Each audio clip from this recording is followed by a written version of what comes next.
There's no doubt in anybody's mind right now that this ship is owned by the Port Authority of Antigua and Barbuda. That is clear.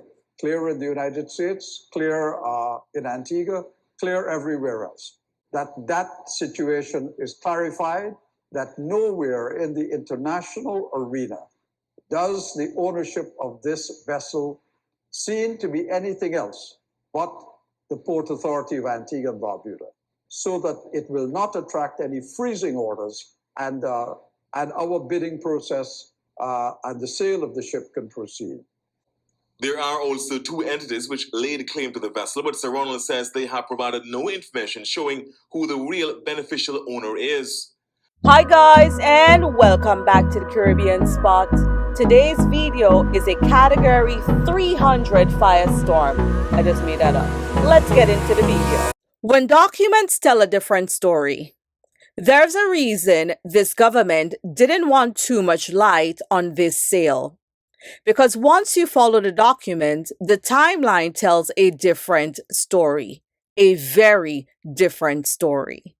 This expose isn't based on rumors or party politics. It's built on sworn declarations, subpoena filings, and official court records. And what they reveal is explosive. A government that passed a targeted law, ignored legal claims, and sold a 120 million vessel while the court stood silent. This isn't just a story about a luxury yacht. This is about how the powerful use legal traps and courtroom silence to rewrite reality. Now, let's address the core of this case, ownership. And this is where the smoke and the mirrors fall apart. Who is Yulia and why her case matters? Yulia Guria Motlakov isn't a ghost claimant. She's the sole adult discretionary beneficiary of the trusts that own the Alfa Nero and its onboard assets. And she's fighting back with documentation, legal standing, and global muscle. Let's make it plain. The Alfa Nero is registered to Flying Dutchman Overseas Limited, a company owned by the Tyne Trust. The valuable art on board is owned by Vita Felicia Limited, which is tied to the flagship trust. Yulia is the only adult beneficiary with legal rights to both. Her parents, brother, and grandmother were all removed years ago.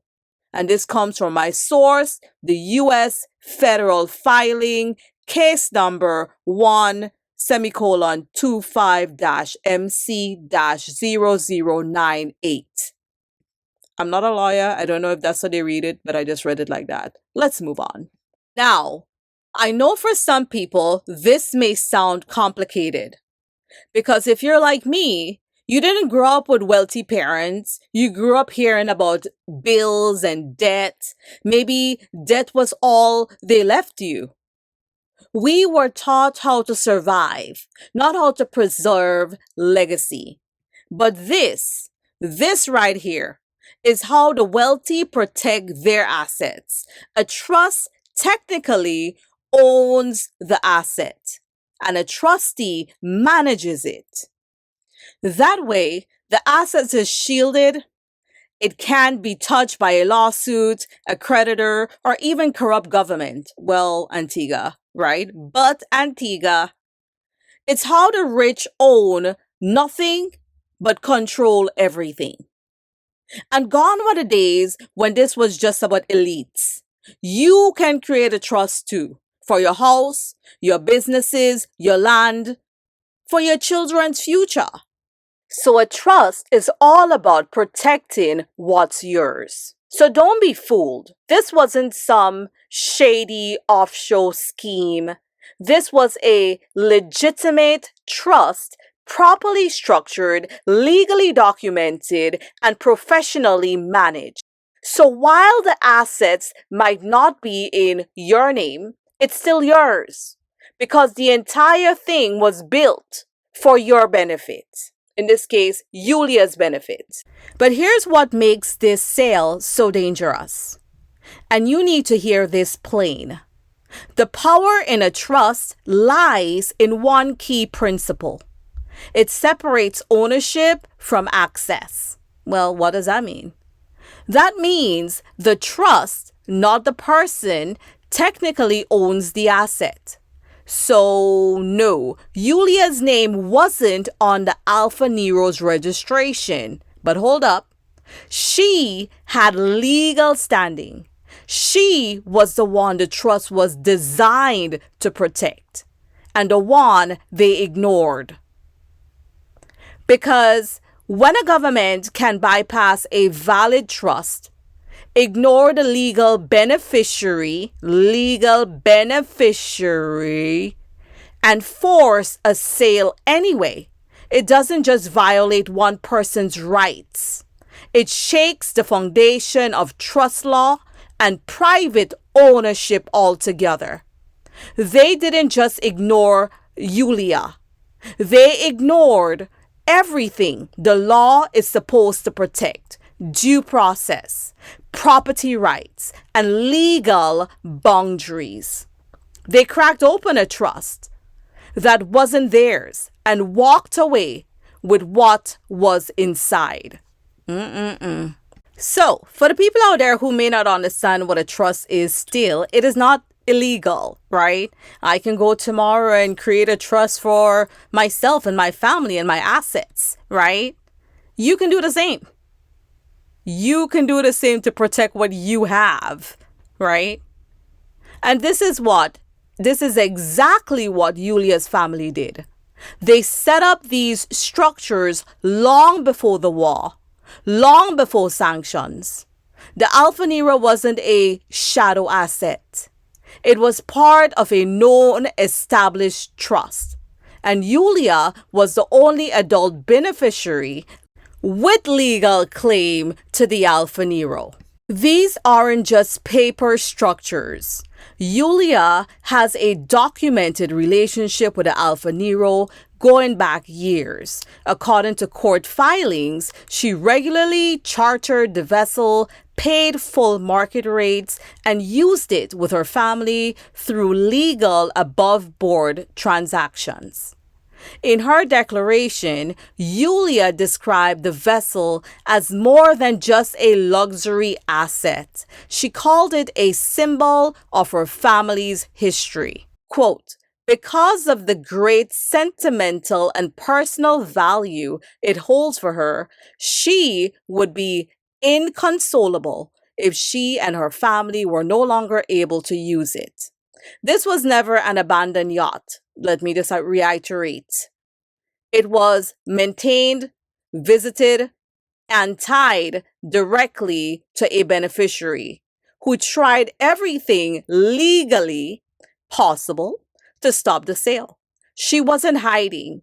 She filed legal letters, gave formal notice, and eventually went to court.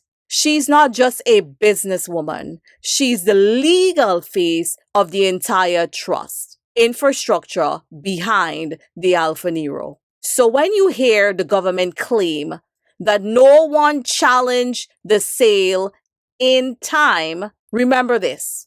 Yulia's legal team was reaching out in March 2023. They were ignored, and now she's the one holding the legal receipts in the U.S. federal court.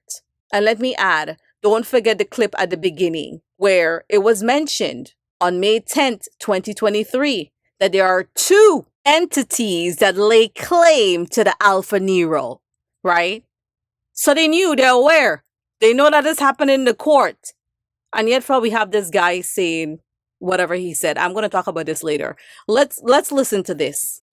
There are also two entities which laid claim to the vessel, but Sir Ronald says they have provided no information showing who the real beneficial owner is. The courts knew and let it happen. When you think of corruption, you probably picture shady backroom deals or rigged contracts. But if I told you the most dangerous betrayal wore a robe, let me make it plain.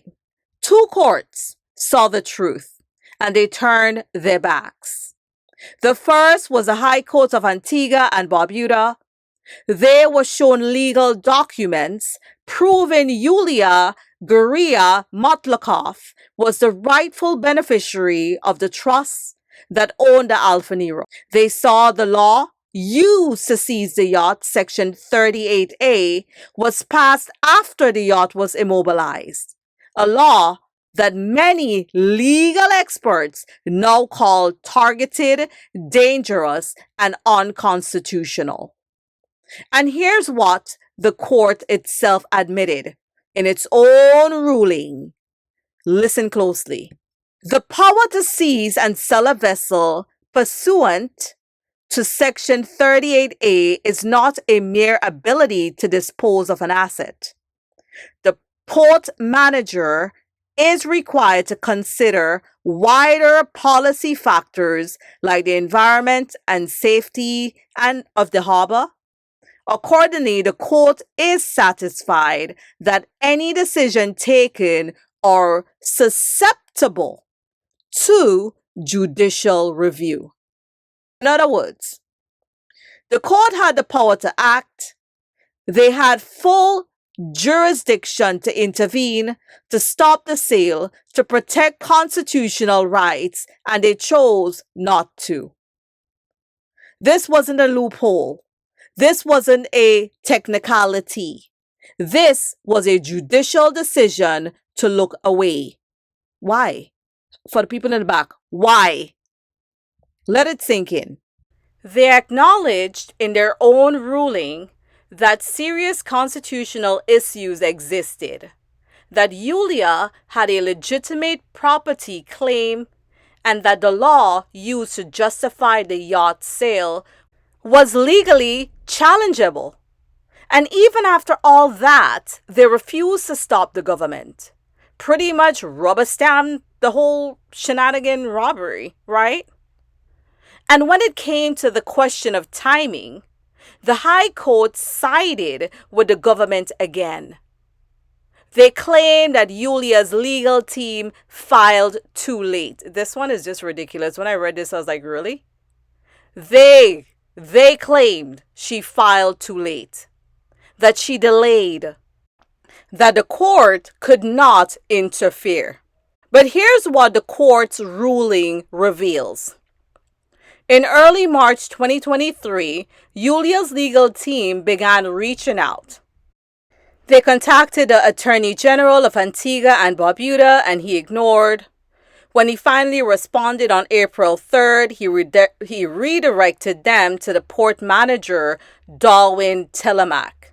On April 4th, Giles, representing Opus Private and the Trust, emailed Telemac directly, formally asserting ownership and confirming that they were pursuing the required OFAC license to remove the vessel.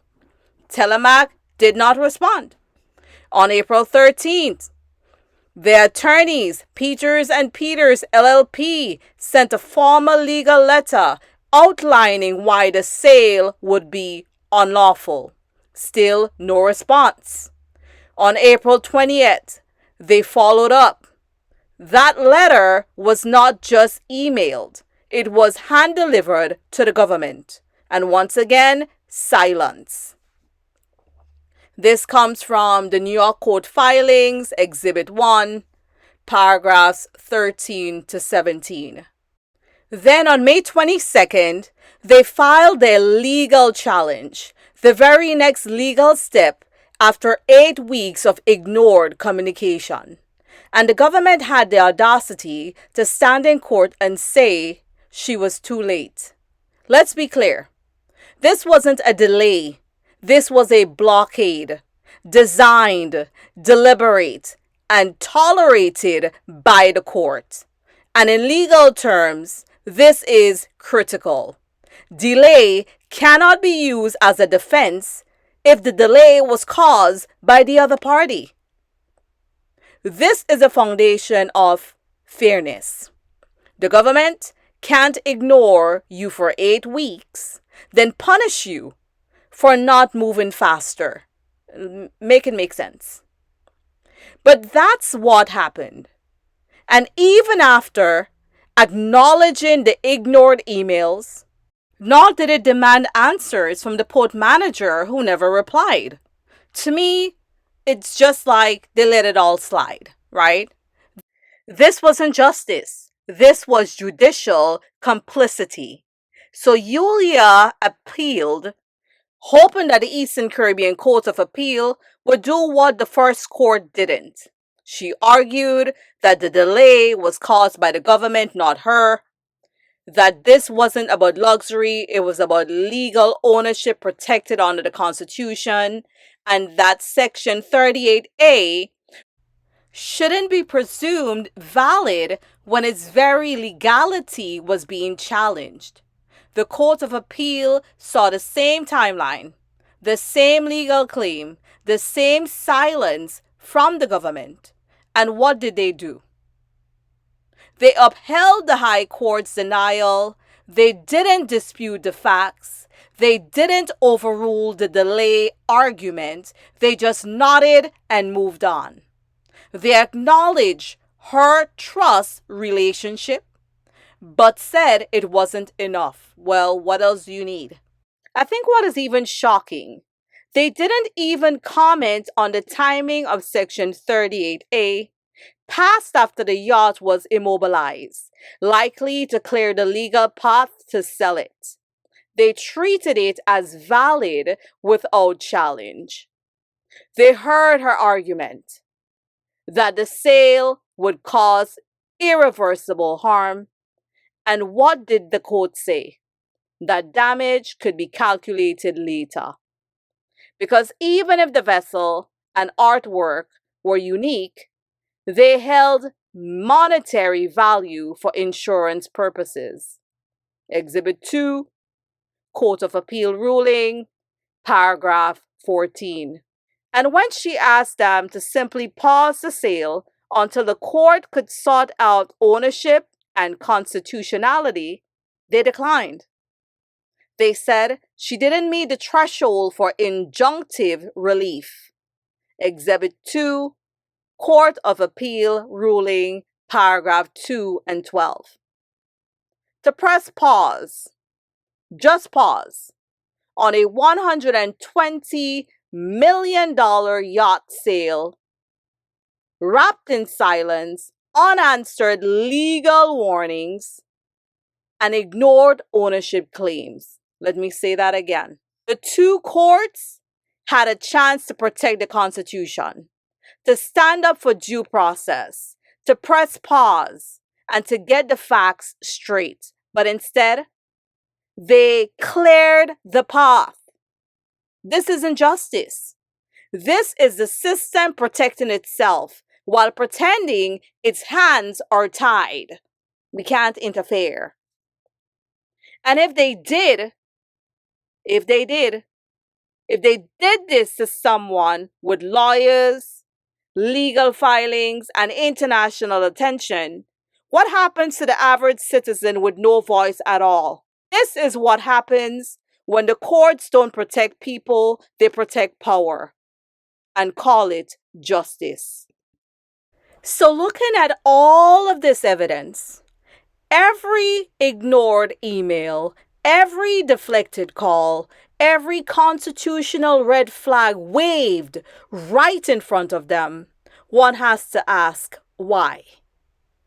Why did two courts operating under two different jurisdictions both fail to act?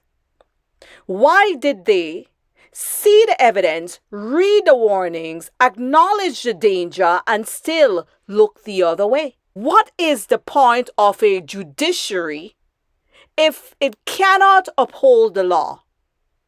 If it will not pause a sale tainted with legal uncertainty, ignored ownership claims, and government silence? These weren't complicated rulings. This wasn't a maze of unknowns. This was a woman standing up to say, that is my property and I have proof. And the courts, with full knowledge, let the state carry on as if she didn't exist. It makes us wonder, who are these judges? Are these even real officers of the court? Did they take an oath to uphold the Constitution or to protect the administration in power? Because what we just witnessed wasn't a legal process. It was a ritual of obedience, not to justice, but to government convenience, apparently. And if both courts saw the same evidence, if both courts admitted there was serious constitutional issues, if both courts had the power to stop the damage, and then both courts did nothing, then the problem isn't just one bad decision. It's the whole tree. The whole tree is blighted with millibug. For those of you who don't know what millibug is, it's a blight. Google it. You can't fix this by trimming a branch. You've got to expose the rot. Because this isn't just a failure of justice. This is a betrayal of public trust, signed, sealed, and delivered under the illusion of law.